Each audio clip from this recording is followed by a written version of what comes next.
दोस्तों, अगरचे आपने हमारे इस चैनल को अभी तक सब्सक्राइब नहीं किया, सब्सक्राइब का रेड बटन क्लिक करके हमारे चैनल को सब्सक्राइब करें और हाँ, साथ ही बेल आइकन को ज़रूर दबाएं ताकि हमारी आने वाली वीडियोस आप तक पहुंचती रहें। शुक्रिया।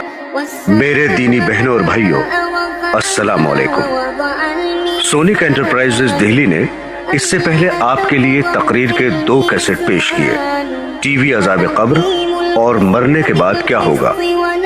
अब आपके लिए हम तीसरा कैसेट पेश कर रहे हैं जिसका उन्वान है कब्र की पहली रात। हजरात, कब्र की पहली रात हमसे क्या कह रही है?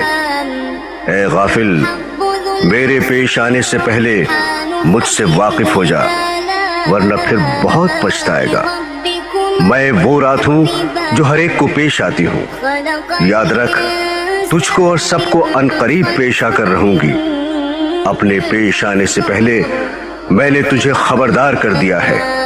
मैं खाक के नीचे सख्त अंधेरी रात हूँ, लिहाजा रोशनी का सामान और आमाल सालेह का चिराग लेकर आना।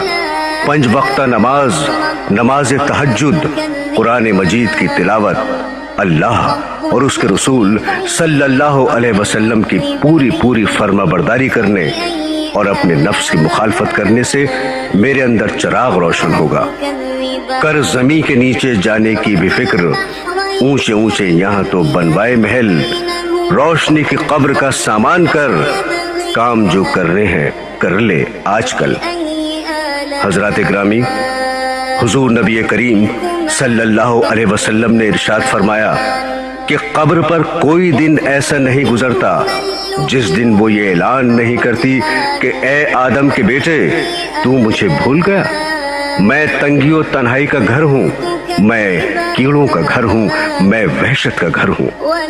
आपने ये भी फरमाया कि जब मुर्दे को दफन कर देते हैं तो कब्र से आवाज आती है कि ए शख्स, तू कितना गाफिल और बेफिक्र था कि तू मेरे सीने को सारी उम्र बड़ी बेदर्दी से रौंदता रहा।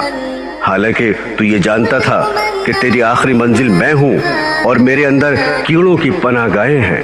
मैं रंज और तकलीफ की जगह हूँ, मैं वो हैबतनाक मकाम हूँ जहाँ सिर्फ अंधेरा ही अंधेरा है। लेकिन अफसोस कि तूने कभी ना सोचा और सारी उम्र गफलत में बर्बाद कर दी।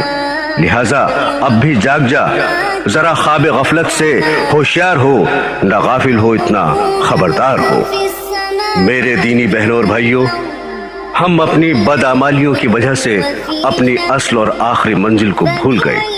हम अपने दुनिया में आने का मंशा और मकसद भूल गए। हम अपनी जानकनी की आने वाली सख्ती के वक्त को भूल गए। हम अपनी मौत और कब्र और वहाँ की तंगी और बेबसी को भूल गए। हम कब्र के अजाब और मुनकिर नकीर के सवालात के वक्त को भूल गए। हम क़यामत के दिन के हिसाब व किताब और खुदावंद ताला के सामने खड़ा होने वाले दिन को भूल गए। हम पुल सरात पर से गुजरने और दोज़ख के अजाब का खौफ व खतर भूल गए। हम दुनिया और दुनिया के